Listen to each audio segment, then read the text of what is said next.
Hello नमस्कार दोस्तों। बिहार जमीन सर्वे में ये 11 सवाल जो हर एक रैयत लोग को परेशान करके रखे हुए हैं। तो आज जो है इन 11 सवालों का जवाब आपको मिलने वाला है। तो आप अगर परेशान है इन सारे सवालों से तो अब जो है आगे परेशान होने की कोई भी ज़रूरत नहीं पड़ेगा यहाँ पर, क्योंकि यहाँ पर 11 सवालों का जवाब जो है आपको पूर्ण रूप से मिलेगा और सटीक मिलेगा, जो कि हम खुद नहीं बना करके इनका जवाब देने वाले हैं। यहाँ पर जो है ये राजस्व एवं भूमि सुधार विभाग के द्वारा इन 11 सवालों का जवाब दिया गया है, जो कि एक बार आपको ज़रूर देखना चाहिए। देखने के बाद आपको कहीं भी सर्वे में कोई समस्या नहीं होगा भाई, ठीक ना। अगर आपके पास कागज़ भी नहीं है ना ज़मीन का, फिर भी कोई समस्या सर्वे में आपको नहीं आने वाला है।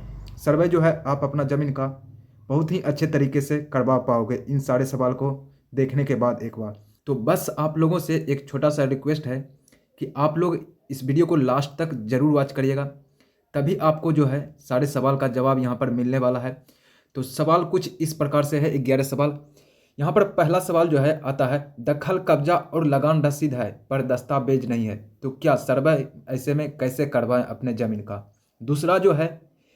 दूसरा ये है कि ज़मीन पर तो मेरा दखल है लेकिन ज़मीन का मेरे पास कुछ भी मौजूद नहीं है, तो ऐसे में क्या हम करें। तो सारे सवाल का जवाब आगे वीडियो में आपको मिल जाएगा। तीसरा है कि ना जमाबंदी है ना लगान रसीद है, सिर्फ दखल कब्जा है, ऐसे में खाता बिहार सरकार के नाम से खुलेगा क्या। चौथा आता है बंटवारे में असहमति है, खाता अलग अलग नहीं खुलेगा क्या। पांचवा आता है पंचनामा या मौखिक बंटवारा है, जमीन पर दखल कब्जा है, अलग अलग खाता खुलेगा क्या। छठा आता है निबंधित जमीन रसीद है, म्यूटेशन नहीं कराया गया है, खाता खुल जाएगा म्यूटेशन के बिना। सातवां आता है बहन बेटी का हिस्सा पिता के जमीन में कैसे होगा। आठवां आता है पहले के सर्वे के खतियान के समय से ही गैर मंजरूआ मालिक अनाबाद बिहार सरकार की भूमि पर आवासीय दखल है, ऐसे में स्वामित्व मिलेगा या नहीं। नम्मा जो है हस्ताक्षरित बंटवारा के अनुसार अलग अलग खाता खुल जाने के बाद किसी हिस्सेदार ने प्रपत्र 8 या 14 में आपत्ति कर दिया तो क्या होगा। 10वां आता है जमाबंदी या रसीद अपडेट नहीं है, तब क्या होगा ऐसे में। 11वां आता है गैरमंजरूआ जमीन पर मेरा मकान है, उसे हटा दिया जाएगा क्या। तो इन सारे सवाल का जवाब भाई हम खुद से नहीं देने वाले हैं। यहाँ पर जो है राजस्व एवं भूमि सुधार विभाग की तरफ से आपको मिलने वाला है। तो जैसा कि यहाँ पर आप देख सकते हो, ये एक पेपर का कटिंग है और इसे जो है राजस्व एवं भूमि सुधार विभाग के द्वारा भी ट्विटर पर पोस्ट किया गया था, ठीक ना। तो यहाँ पर उन 11 सवालों का जवाब आपको देखने के लिए मिल जाएगा भाई। जैसा कि आप देख सकते हैं, पहला सवाल था कि दखल कब्जा और लगान रसीद है पर दस्तावेज नहीं है। तो वैसे स्थिति में भाई यहाँ पर अगर दखल कब्जा और लगान रसीद है पर दस्तावेज नहीं है, तब भी पर जो है आपके नाम से खाता खुलेगा, जिसका ज़मीन पर दखल होगा उसी के नाम से, ठीक ना। दूसरा आता है कि शांतिपूर्वक दखल कब्जा और पड़ोसी की जमीन बिक्री वाले दस्तावेज विनियमित विनिमय या निबंधित बंटवारा की चौहद्दी में नाम है तो खाता खुल जाएगा। दूसरा सवाल ये था कि ज़मीन पर मेरा सिर्फ दखल है, ज़मीन पर मेरा सिर्फ दखल है, मेरे पास कुछ नहीं है, तो वैसे में क्या होगा। तो वैसे में वहाँ पर सिर्फ आपका शांतिपूर्ण दखल देखा जाएगा। दखल है तो आपके पड़ोसी का जो भी डॉक्यूमेंट होगा, यानी खतियान होगा या फिर कह लीजिए केवाला होगा, तो उसमें जो है उसका चौहद्दी देखा जाएगा। उसके चौहद्दी में अगर आपका नाम आता है तो उसके आधार पर भी है जो यहाँ पर खाता खुल जाएगा भाई, ठीक ना। तीसरा आता है कि ना जमाबंदी है ना लगान रसीद है, सिर्फ कब्जा है, तो ऐसे में क्या होगा। तो ऐसे में जो भाई है खाता बिहार सरकार के नाम से खुलेगा, पर अवैध दखलकार का नाम अभियुक्ति कॉलम में दर्ज किया जाएगा। अगर आप किसी ज़मीन पर रह रहे हैं, वहाँ पर आपका कब्जा सिर्फ कब्जा है, ना जमाबंदी है ना लगान रसीद है, तो वैसे स्थिति में जो है वो ज़मीन का खाता बिहार सरकार के नाम से खोला जाएगा, लेकिन साइड में आपका दखलकार में आपका नाम चढ़ा दिया जाएगा। चौथा आता है बंटवारे में असहमति है तो संयुक्त खाता खुलेगा। अगर आपके बंटवारा में असहमति है तो संयुक्त खाता खुल जाएगा, वहीं आपसी सहमति पर हस्ताक्षरित बंटवारा किया गया है तो वैसे स्थिति में सभी हिस्सेदार जो है अपना अपना अलग अलग खाता खुलवा सकते हैं, ठीक ना। पांचवा आता है कि पंचनामा या मौखिक बंटवारा है, जमीन पर दखल कब्जा भी है, ऐसे में लिखित सहमति के आधार पर अलग अलग खाते खुल जाएंगे। मतलब कि यहाँ पर ये है पंचनामा या मौखिक बंटवारा है, जमीन पर दखल कब्जा भी है, सबका अलग अलग। तो ऐसे में लिखित सहमति के आधार पर जो होगा सभी बटेदार का यहाँ पर अलग अलग खाता खुल जाएगा भाई, ठीक ना। छठा आता है निबंधित जमीन खरीद है, मतलब कि जमीन कोई खरीद का है, इसका म्यूटेशन नहीं कराया गया है, ऐसे में शांतिपूर्ण सिर्फ दखल है, केवाला की सत्यता के आधार पर जो है यहाँ पर खाता खुल जाएगा। यहाँ पर सिर्फ आपका केवाला देख करके और यहाँ पर आपका दखल देख करके दखल कब्जा देख करके जो है आपका खतियान खुल जाएगा आपके नाम से, म्यूटेशन जो है अनिवार्य नहीं है। सातवां जो आता है भाई, सातवां ये है कि शपथ पत्र के माध्यम से महिला संपत्ति का परित्याग कर दे।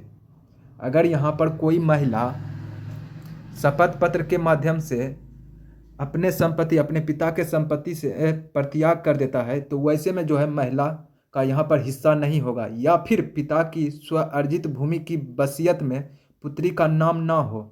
अगर वहीं पिता के स्व अर्जित भूमि की वसीयत में अगर पुत्री का कहीं भी नाम नहीं है तब वैसे में जो है महिला का कहीं भी यहाँ पर हिस्सा का हक नहीं बनता है, और ना ही यहाँ पर वंशावली में महिलाओं का नाम चढ़ाना जरूरी नहीं है।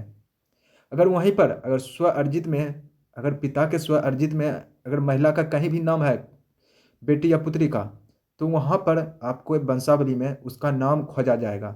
और वहीं अगर शपथ पत्र के माध्यम से महिला संपत्ति परित्याग नहीं करती है फिर भी आपको वंशावली में जो है अपने बहन बेटी का नाम चढ़ाना पड़ेगा वैसे स्थिति में भाई। आठवां है पहले के सर्वे के खतियान के समय से ही गैर मंजरुआ मालिक अनाबाद बिहार सरकार की भूमि पर आवासीय दखल है। मतलब कि पहले के समय में जो कैडेस्ट्रल सर्वे हुआ था तो उसी समय से जो है खतियान गैर मंजरुआ मालिक अनाबाद बिहार सरकार के नाम से खुला हुआ है, तो उसी जमीन पर आवासीय दखल है, ऐसे में स्वामित्व मिल जाएगा। तो ऐसे में जो है इस सर्वे में भाई स्वामित्व आपको सिर्फ मिलेगा, ठीक ना। लेकिन वहाँ पर जो खाता है खाता सिर्फ अनाबाद बिहार सरकार के या फिर गैर मंजरुआ के नाम से खुले, लेकिन आपका जो नाम है बलग में दखल कार्ड में वहाँ पर चढ़ा दिया जाएगा। नम्मा आता है भाई हस्ताक्षरित बंटवारा के अनुसार अलग अलग खाता खुल जाने के बाद किसी हिस्सेदार ने प्रपत्र 8 या 14 में आपत्ति कर दे तो क्या होगा। अगर कोई हिस्सेदार अपने बंटवारा के अनुसार अलग अलग खाता खुलवाने के बाद अगर यहाँ पर कोई हिस्सेदार प्रपत्र 8 या 14 में आपत्ति कर देता है तो आपत्ति करते हुए संयुक्त खाता खोलने का अनुरोध कर दे तो फिर जो है यहाँ पर संयुक्त खाता खोल दिया जाएगा आप सभी का, ठीक ना भाई। 10वां है जमाबंदी या लगान रसीद अपडेट नहीं है तब क्या होगा। तो यहाँ पर जमीन के वास्तविक दखल के अनुसार जो है यहाँ पर खतियान सर्वे में खोला जाएगा। यहाँ पर जरूरी नहीं है कि जमाबंदी या लगान रसीद अपडेट खोजा जा रहा है, तो यहाँ पर सिर्फ वास्तविक दखल दे करके जो है खतियान आपके नाम से खोल दिया जाएगा, ठीक ना भाई। और यहाँ पर 11वां है गैर मंजरुआ भूमि के हुकुमनामा के आधार पर 1 जनवरी 1946 के पहले से कट रही रसीद एवं दखल के आधार पर स्वामित्व निर्धारण होगा। मतलब कि यहाँ पर 1946 से पहले का अगर रसीद कट रहा है जमीन पर दखल है तो उसके आधार पर जो है भाई यहाँ पर स्वामित्व निर्धारण होगा इस सर्वे में, भले ही यहाँ पर जमींदार रिटर्न उपलब्ध क्यों ना नहीं हो, ठीक ना। तो आज का यही 11 सवाल था और जिसका जवाब आप लोगों को मिल गया होगा भाई। और हमको लगता है कि अब जो है आप लोगों को कहीं भी किसी भी तरह का समस्या इन सारे सवाल के जवाब देखने के बाद आपको कहीं भी समस्या इन सर्वे में जो है इस सर्वे में नहीं होने वाला है। तो उम्मीद करता हूं भाई कि आपके सारे सवाल का जवाब जो है यहाँ इस वीडियो में मिल गया होगा, क्योंकि यहाँ पर हर किसी का यहाँ पर एक ना एक सवाल जो है मिलता ही होगा भाई। अगर आपका सवाल है इन 11 सवालों में से कोई एक सवाल मिल रहा है तो हमें कमेंट में वो सवाल लिख करके ज़रूर कमेंट कर दें, ठीक ना। और आप लोगों को जो है सर्वे में अब कहीं भी दिक्कत नहीं होने वाला है, हमको उम्मीद है, क्योंकि ये 11 ऐसे सवाल हैं जो कि हर किसी रैयत को परेशान करके रखे हुए थे। तो यहाँ पर जो है अब आपको सारे सवाल का जवाब मिल गया होगा।